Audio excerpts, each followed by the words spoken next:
5. Oh, hey! We got a red light already. That's awesome. Hey! Chef Eric here, Grateful Chef. We are not live. Facebook decided that it's going to have a day, so we are bringing this to you pre-recorded because we have the technology. $6 million man over here. So we're making it happen. We don't need Facebook to satisfy our people. So hello, Paul Taboni, and hello, all the people that join in. Jay Judge, hope things in New Mexico are doing well. Things here in New Jersey are doing just fine. So, of course, we want to take our hats off to Lynn, the producer, the camera woman, and the wind beneath my wings. Thank you, Lynn. Once again, doing a great job. The studio audience roars in applause.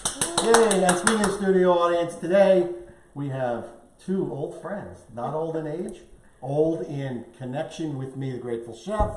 We have Sue and we have Lisa, and I am very excited. 2 people that have not been here before, just like most of you. So again, you guys want to come, just reach out and let me know. It's a good time. It's a free meal. It's a culinary education. It's a lot of fun. Don't hesitate. I understand the human nature of wanting to hesitate, but please don't hesitate.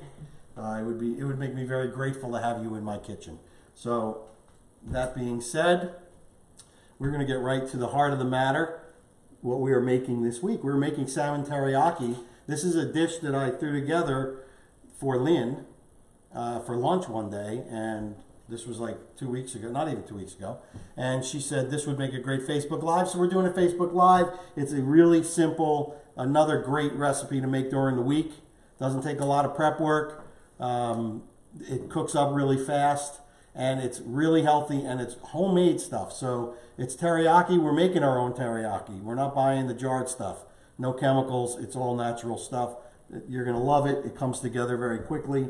We are having a black forbidden rice, and unlike some cooking shows that it's smoke and mirrors, not this show. This is Eric, the honest Grateful Chef. So I take advantage, especially when I'm cooking during the week, I take advantage of products that will make my life easier. And one of these products is, and I buy them sometimes at an Asian market. These I actually bought at Whole Foods. They have a nice selection of these pre-cooked rice bowls. You can throw them in the microwave for like 90 seconds, and you've got rice. So they got brown rice, they got jasmine rice. This happens to be forbidden rice. It is a black rice, and I'm cooking it not in the microwave, but I am going to encourage you to throw this into the microwave 90 seconds. You've got nice steamed rice. Because it also said on this package that I can cook it in a pan. So this is your black forbidden rice, and it's chewy, it's really healthy. I've got a little bit of water, a little bit of sesame oil in there, you know, how to doctor it up. And yes, Lynn? Why have you chosen to do it in the pot? Because it said on the directions, right here, cooking instructions, stovetop. So I said, why not? I'm a chef. I like cooking on the stove. But it also has directions that say microwave. 60 to 90 seconds, boom, you're done. So this is all, I'm just going to warm it up. Warm it up in a little water because, secondly, because Lynn loves to do the dishes. Like I said, which is a lie. Like I she said, does not. Why aren't you microwaving this? I'll do the pot for the rice tomorrow. Anyway, so using my knife as a pointer as I get, teased about all the time, we have our other ingredients. We have bean sprouts, onions, snow peas, bok choy, carrots, sesame seeds, and scallions for a garnish. And we have a little bit of sugar, some mirin, some sake. Did I say soy sauce? I did say soy sauce and brown sugar. It's all going in the teriyaki. And we're going to get to that right now, the teriyaki. It's a really one of those dishes that hits the mark. So, really excited. I knew you guys would love this dish. And I hope you guys make it and post pictures on the group, Grateful Chef with Eric Eisenbud, because that really makes me happy when I see guys or people, women, men, children, they show pictures that they were inspired by what we're doing here, and they cook the dishes and they put their own twists on it. I will not be offended if you do one of the dishes that I make and make it your own and do something different. It's awesome. That's what this is about. Cooking together, not alone. We are doing this together. So we have successes and we have failures together. See, I'd like to have someone else to blame for my failures. See, listen, I know who I am and I know who I am not. So Normally it's just me that you blame. normally it's just Lynn. So guess what? She has company. Anyway, so let's. I'm going to bring this over here just to show ingredients, and then we'll go to the stove. How about that, Lynn? Okay. Is that satisfactory? So these are the ingredients for the teriyaki sauce. We have 3 ounces of mirin. We have, no, I'm sorry, this is sake. 3 ounces of sake. We have 3 ounces of soy sauce. We have 3 ounces of mirin.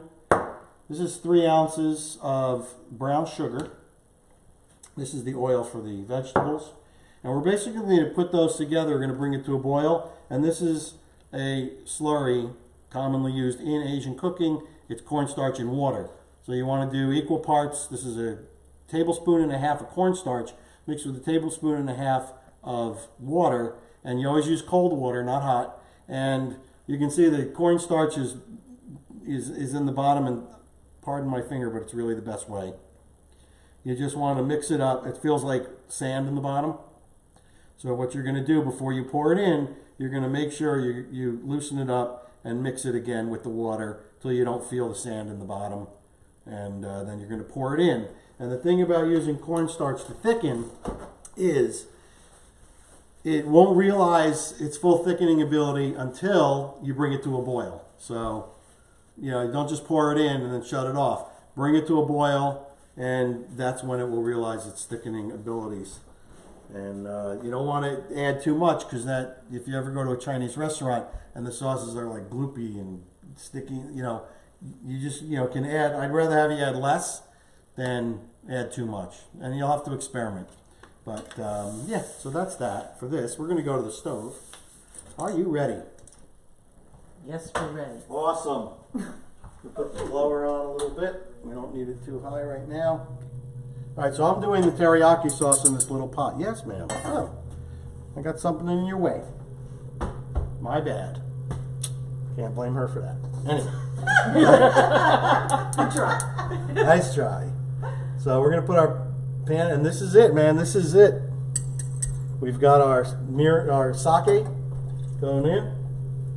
Come in for a peek. Yeah, we've got our soy sauce, and we've talked about soy sauce before. There's dark soy, there's light soy, and there's low sodium soy. You certainly could use low sodium soy. Don't want to use dark soy because it's very salty and a lot of molasses in it. You don't really need it that dark. And then we're putting in our mirin.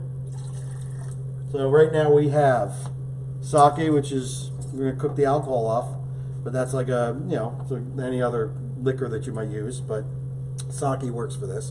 We have mirin, which is sweet, and then we have the soy sauce, which is salty. So you're going that yin-yang, salty, sweet thing. And then we're going to put in our brown sugar. And this is why I love teriyaki sauce so much. Sugar. And then we're going to turn the heat up. Sweet. Sugar, yeah. We're going to turn the heat up, and we're going to bring it to a boil. Just want to dissolve the sugar in there. That's going to come up to a boil real quick. And then we're going to just put in our cornstarch slurry. And that'll be that. And we're going to let that sit. When do you put in the cornstarch? After it comes to a boil, Okay. we put the cornstarch in. So this first step is melting the sugar, melding all the liquids together. And once that comes to a boil, we're going to put the cornstarch in, bring it back to a boil. And that's done. We're going to let it sit. I'm going to grab the lid for this pot, and we'll let it sit on the back burner over there. All right, then we're going to go talk about salmon. Salmon will be the next step. Got a lot of cool, not a lot of cool tricks, but at least one really good trick that you're going to want to follow to get that really crispy skin. And it'll go for any fish that you want to pan fry and get a crispy skin. Some people like the skin, the salmon skin especially. You know, you go to a sushi place, you can get a salmon skin hand roll. They take the skin, they crisp it, and then they put it in a toaster oven to get it super crispy, and I love it. Good omega-3s in salmon, which is a really good fat. It's a really good oil. You'll eat salmon, and you'll find that you feel good after you eat salmon. It's an antioxidant. It's a what do you call it, honey? I wasn't paying any attention. All right, I'll think of the word. I'll think of the word. It was cameras. It's an anti-inflammatory. That's what I'm thinking. Anti-inflammatory, so you will feel good after eating salmon. The fat in it is really good for you. Okay, and if I had been paying attention, I would have known the answer. But I was making sure I didn't drop the camera inside the teriyaki. Awesome. All right, so this is starting to boil. It's a beautiful thing. And then we're going to... I'm going to want to come over for this. All right, take a look. And once again, I'm going to make sure that the cornstarch and the water separate pretty quickly. So again, right before you do it, you want to just get all that mixed together and incorporated. All right, and I'm going to pour that in. Give it a nice stir. And it doesn't look like you poured it all in, but nope, I might. All right. You do that based on how thick. Yeah, I think I'm going to pour it all in. And now it's gonna thicken, so we're gonna let it simmer. And I'm gonna show you what happens. You can see it already.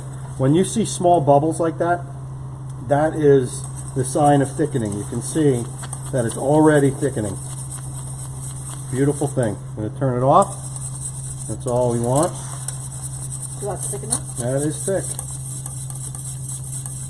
And now I'm gonna get a spoon, and I'm gonna show you what it looks like. This is the back of the spoon test, and they call holding a line. So if you can draw a line in it, Whoops. Where are we? See the spoon there? If you can draw a line, and I'm going to dip it again. You can draw a line, and it holds the line, and it doesn't drag down. You know it's thick. So here's, and you can see it when I pour it. Nice. Nice and thick. Beautiful homemade teriyaki sauce. It's that easy. That was fast. Good. Yeah, comes together fast. Putting on the lid. See? Cooking is easy. Infomercial when we were kids. Cooking, magic is easy if you know the secret. Cooking is easy if you know the secret. All right, let's go back to the cutting board, and I'm going to talk about salmon. Because salmon is awesome. Salmon is a yummy fish. Okay. These have been prepped by yours truly. And when I buy my salmon at an Asian market, because they know how to scale fish. Oftentimes I'll go to a supermarket or even, you know, the big box health food store, and you'll spend a lot of money on salmon, and you get it home, it's got scales on it. And who wants to scrape scales and pop them all over their kitchen? Not me. You buy from an Asian market, I guarantee you there will be no bones, and there will be no scales on this fish. So that's why, and it's cheaper, a lot cheaper. So we've got 4 portions here. It's actually 2 pieces of fish. I'll cut them into portions later, but I have an extra one here because I want to show you my trick, and it's not mine, I didn't invent it. It's what I use to make sure I get crispy skin. Anything you want to make crispy, you got to make sure there's no water, no liquid. So, not only do I pat the fish dry, make sure it's dry. Just the one side? Well, both sides, but for right now, we're just talking about the skin. Okay. All right? So, here you can see there were scales on this fish, and what they do is they go against the grain, and the scales pop off. So what we want to do is with our knife, and the salmon skin especially is very resilient. So I wouldn't be too afraid of cutting it. I mean, if you cut this way, yes, you're going to cut it, but if you scrape it, it's going to be perfectly fine. So there's 2 directions. If I come It's in almost close, like those. Sorry, Yes. if I come in close, can I see it? Yes, please. I'm going to go in. It's almost like those sequin pillows, you know, those sequin pillows that they have now, where you go one way and you get a design, and you go the other way and it disappears. Same thing with the salmon, okay? So that's what you're going to want to do. And you're going to want to go the length of the fish. So if the head's here, the tail's here, this is a section cut out of the fish. So what you're going to do is you're going to scrape your knife, and this is going in one direction. You want to scrape your knife and keep the, I'm going to put it right on the cutting board because I don't like the sound the plate's making. So you're going to scrape, scrape, scrape. And you're going to see what collects on your knife is moisture. So you want to wipe it off. Okay. Show them the knife again when you do it because we were zoomed in. Okay. So then you're going to go the other way, and you're going to notice when you go the other way, and I want you to get a real close-up of this, Lynn, what happens. So there's a couple scales. There's still more. See, what happens is, though, these little pockets, right here, can I see the thing so I can see? These little pockets, each one of these little pockets holds a scale. So there's actually a wall, you know, that holds the scale in. So what you want to do is you want to open those up. And again, scrape, scrape, scrape, scrape. And then you're going to get liquid on the knife. You're going to wipe it off. You're going to go the other way. You're going to lay them back down. And you do this a couple of times. Okay? And what you're doing is you're just pulling any moisture that's on that skin out. Actually, you can see it flying off. So here you go. You want the close-up of the knife, what I have on the knife? Yeah. All right, and you wipe it, and you can see it's moisture. It's a little gray because that's the color of the skin. But when you finish, and this will help get super crispy skin, you want to open them back up again. So they're open. And those little walls that holds each scale is going to make them nice and crispy. So before you put it in the pan, you want to make sure that the... Did you scrape these earlier? Yep, these are already scraped. You want to make sure that the scales are open, or well, I don't even know what to call them, scale pockets. All right, so we're not cooking this one because we've got plenty of salmon over here. Wipe down my board. I'm going to make sure that these are open. And what I did, I let this sit in my fridge actually to dry out the skin even more. So I just want to open these up.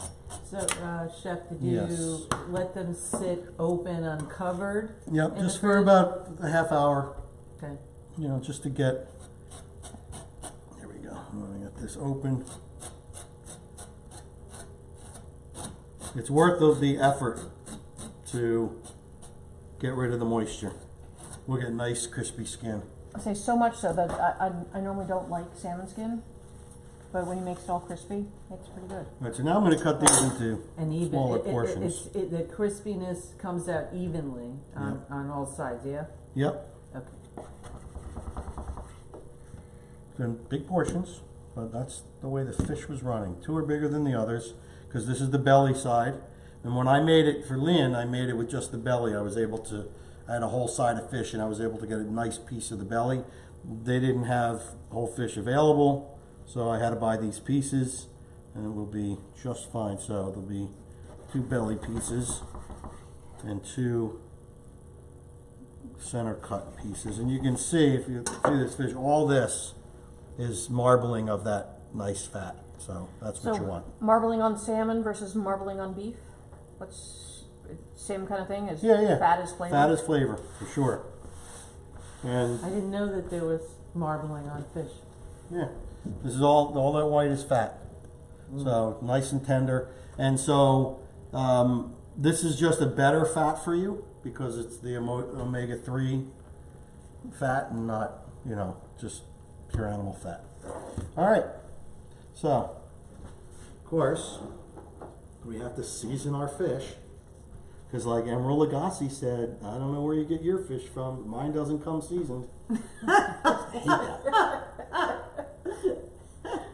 I hate that. But anyway. I digress. Yep, a little pepper. Of course, you got to do the other side. Even though it's the skin. But we're going to eat the skin because that's what we're making it crispy. All goes well. Could be a complete failure. Who knows?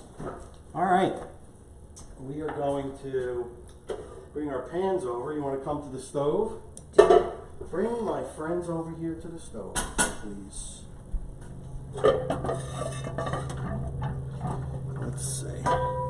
I'm going to try and do it in 2 pans. I'm going to get my avocado oil because it's healthy. It's high temperature. And I'm going to turn these pans on.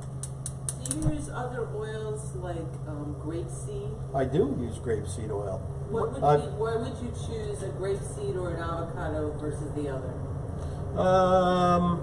Well, these are high temperature oils, so they can withstand a high temperature, which, you know, a higher temperature than just regular vegetable oil. So that's And avocado oil has this great, like, it doesn't make things greasy. I really like it. I learned this from my friend Mike at Bon Palais, that Thai restaurant I was telling you about, and they use avocado oil extensively. That's the only oil that they use. It's healthy for you. It does have health benefits. You know, it says right on the label, high cooking to 500 degrees. I like it. Pure and wholesome.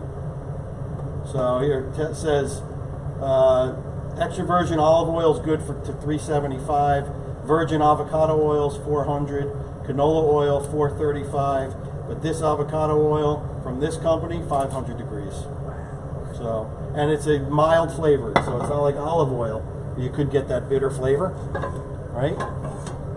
So, I am using here my carbon steel pan we've talked about before, and one of my aluminum restaurant pans, just because. That's what I got. All right, now get our delicious fish. Get my spatula in here somewhere. All right, I'm going to put these big pieces in first.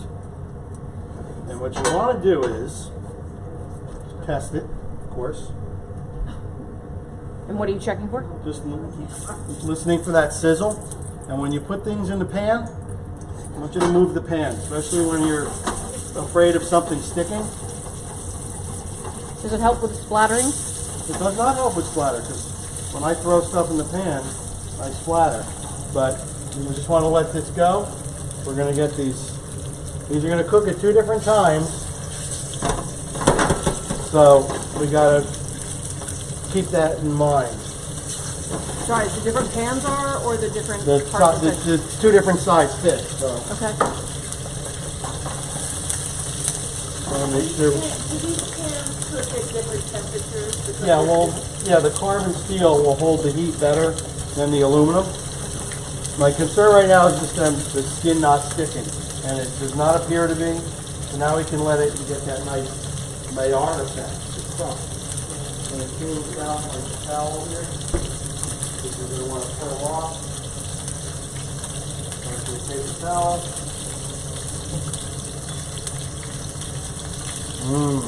And what's cool about cooking fish, you can actually see I'm coming in. how it's cooking, and it starts to turn opaque.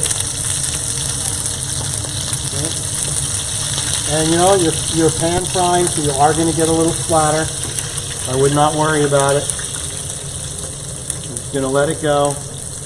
And the salmon especially is very forgiving. It'll stay moist. I mean, you could cook it to death. Don't get me wrong, but it is pretty forgiving. So, You normally cook it to medium rare? I like medium rare, definitely. But right now, you just want to get that skin crispy, and then we're going to turn it over, and we're going to cook it for less time.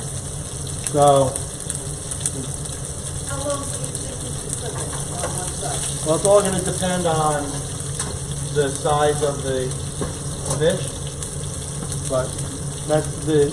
I'm going to say, let's see. I'm going to say maybe 3-4 minutes, you know, and you can take your spatula and check it. So I always ask them, when will it be done? Not in a rush kind of thing, but it was more of, I want to be able to time something. He's like, no, you'll know when it's done. I can't tell you. It's not done until it's done. I'm like, but I give it 2 minutes, Well done. Yeah, it's getting nice and brown.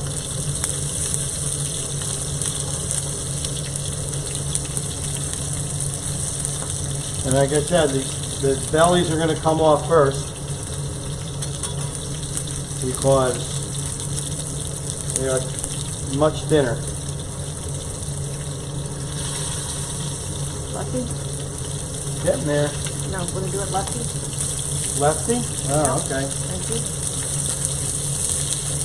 Now, this will be interesting because I think the carbon steel is going to give us a nicer crisp than the aluminum. Nice, beautiful. We're almost done. Imagine that.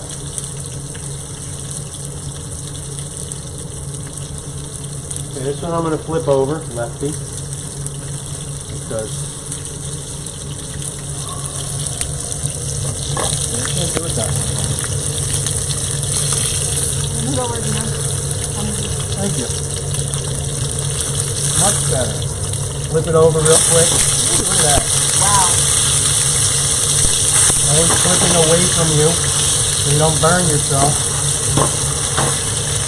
Okay, these are going to be coming off in a minute. I'm going to flip these over. Woo, look at that skin. We'll crumple, but that's okay. Woo! Good thing I cleaned the stove today, honey. Yeah. Alright. So the cook a shorter amount of time? Yep, I'm actually going to turn these cans off and let them finish cooking just in the hot pan. Oh, this one better. Yep, I was just looking on the camera. That's why Wow, look at that. That's why I like it better. Beautiful. Now what? So, I am going to get ready to do the vegetables. Just want to pull this fish off first so, you know, I don't forget about it. Okay, I'm going to pull this off because it's ready. I'll leave the skin side up. I just want to put the flesh side down on the towel, absorb some of the extra oil.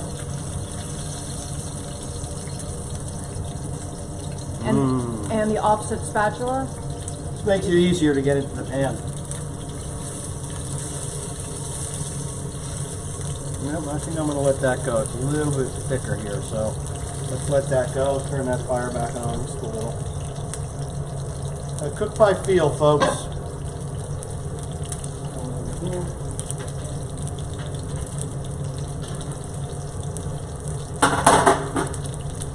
Beautiful. Here we go. It smells like salmon in here. So you're going to get some carryover cooking, and that's carryover cooking is anytime you take something off the heat or remove it from the pan, it's still going to cook. So there you go, carryover cooking. All right, next and final step. Other than you have to still warm the rice. Oh yeah, I could have just put it in the microwave and done it for 90 seconds, but we'll put a little fire on the back here. It's going to take like just about the same amount of time. So what's that thing in the center? This, I don't know if I've shown this, I'm sure I have. This is called the Wokmon, W-O-K-M-O-N, and this is just the part that holds the wok steady. But down in here is where the magic happens. It's this ring right here. This actually will concentrate the flame and it'll put it into the center of the wok, which will give you more like a restaurant type of heat so you can make better Chinese food. Can you show them the flame? Yes, I can show you the flame. And our studio audience is having a grand old time. Wok steady. That's right. All right, so you can see the difference right here. If I turn on this fire, the flame will actually kind of wrap around the bottom. But with the Wokmon, hold on, let me get the right one. you can see that the flame actually hits dead center of the wok. So I love my wok bond. Makes for some really good Chinese food. All right, oil. Here we go. Let's move this fish. Let's talk about ingredients. Are you on? That's right. I can do it on here. Okay. All right, so what we have is, well, our wok. So I'm going to put a little oil in it. This is called seasoning your wok. A little bit of oil, paper towel. And we just rub it around. There you go, seasoned your wok. Turning this all the way up. You don't need any smoke detectors going on. So I'll let this go, because this vegetables are going to happen real quick. Alright. One more thing I need to get over here. Alright, here we go. Ingredients. We got onion. Regular nice, about 1.5 large onions. I got about 3/4 of a cup of julienne carrots. I have some Napa cabbage, about 3 cups, but I might not use it all because I'm adding some different things today. I'm adding some bok choy, I'm adding some snow peas, so I don't want to crowd the wok. And I've got, here's that baby bok choy that I cut up into small quarters. And we're going to saute that together. Add 3 tablespoons of our teriyaki sauce, and that's going to be our accompaniment to the vegetables. I'm even going to measure it with a tablespoon. Wow. I'm actually going to put a little more in than 3 tablespoons. So, How do you know how to gauge how much to put in? you know what? Just to taste? You can't really put in too much. You want to moisten it. So I would put in about 4 or 5, maybe quarter of a cup. All right, I'm going to put in our oil. Is that an onion in there? Huh? Hey, an onion fell in. I'm going to get it all around. This is what you want. You want this thing ripping. And it's going to happen real quick, so I'm putting everything in. Some onion, some carrot. I'm going to let that go.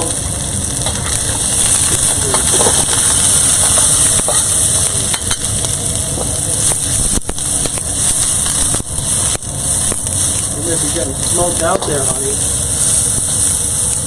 I want these to actually remain a little bit crispy, so I don't want to cook them too much.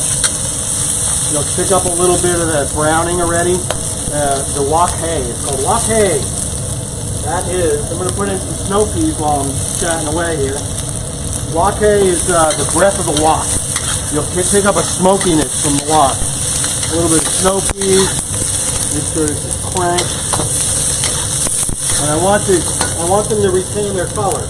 We're putting in some cabbage.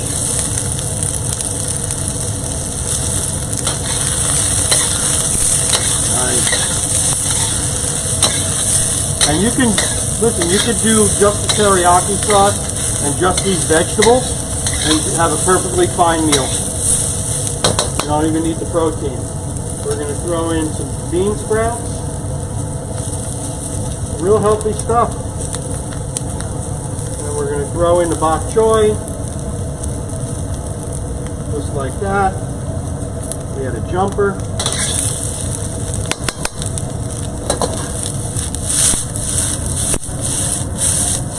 Alright. We're almost done. You want those bright colors. Beautiful. Throw them in. You can draw a little bit of this, we'll bulk it up.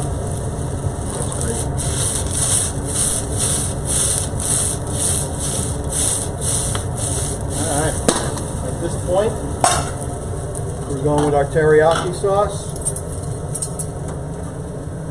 Nice and thick. I'm going to pour it in. I know I'm pouring it the wrong way, honey. Leave a little bit of sauce to put over the salmon when you're done. Well, Good. This is done. Throwing it off. I need a cloth for the lens. All right, we got a little foggy. We got a little foggy. A little grease. Probably a little grease. Hi.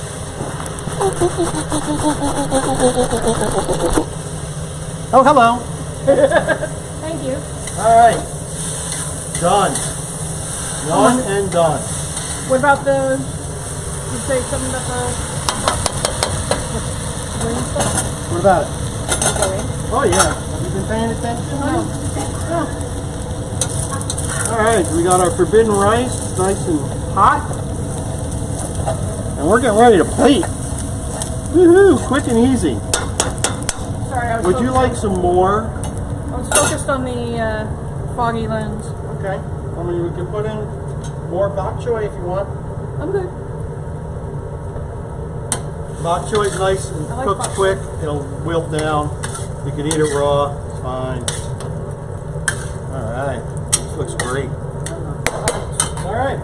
I've been looking forward to this since lunch last week. I'm gonna come over there though. Yum yum. Put this fish in the fridge. All right. Got a nice plate. All right. Now you can choose. You can plate skin side up, skin side down, whatever you want. I think I'm going to do skin side. Where's my spatula?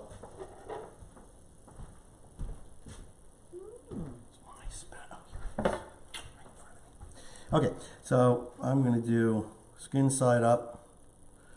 Looks really delicious. Oh, rice first.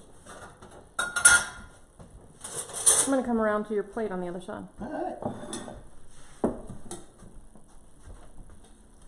We're going to put a little bit. Look, it's a whole new view.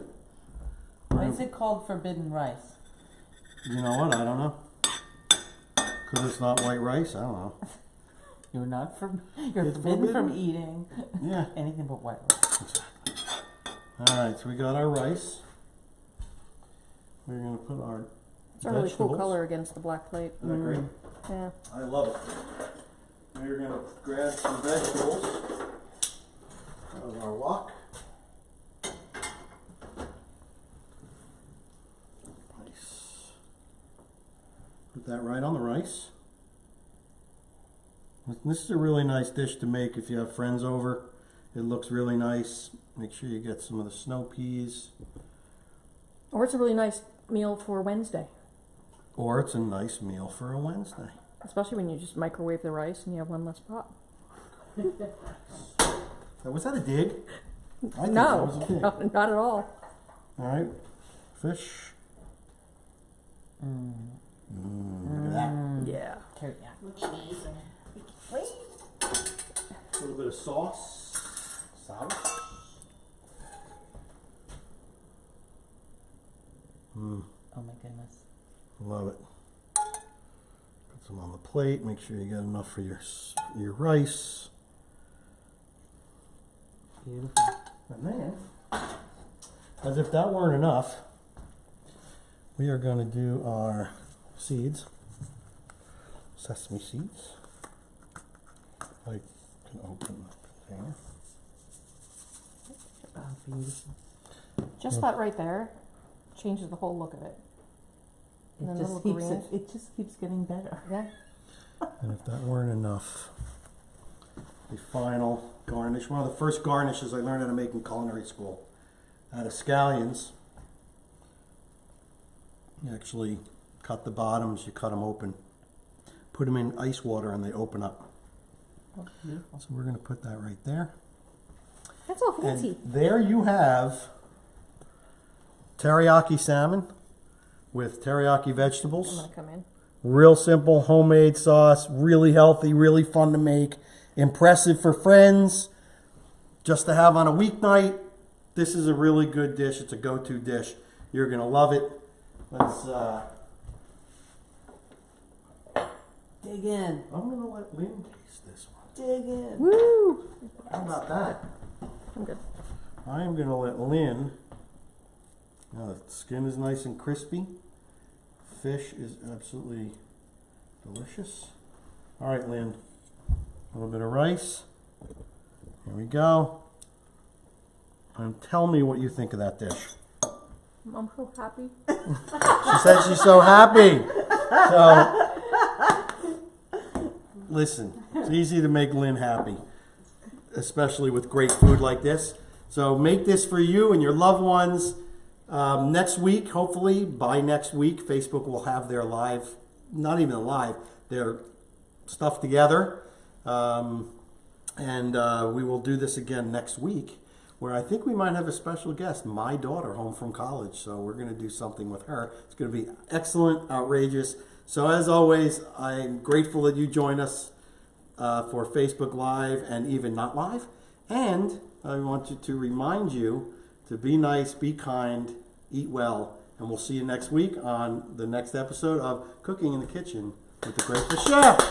Peace.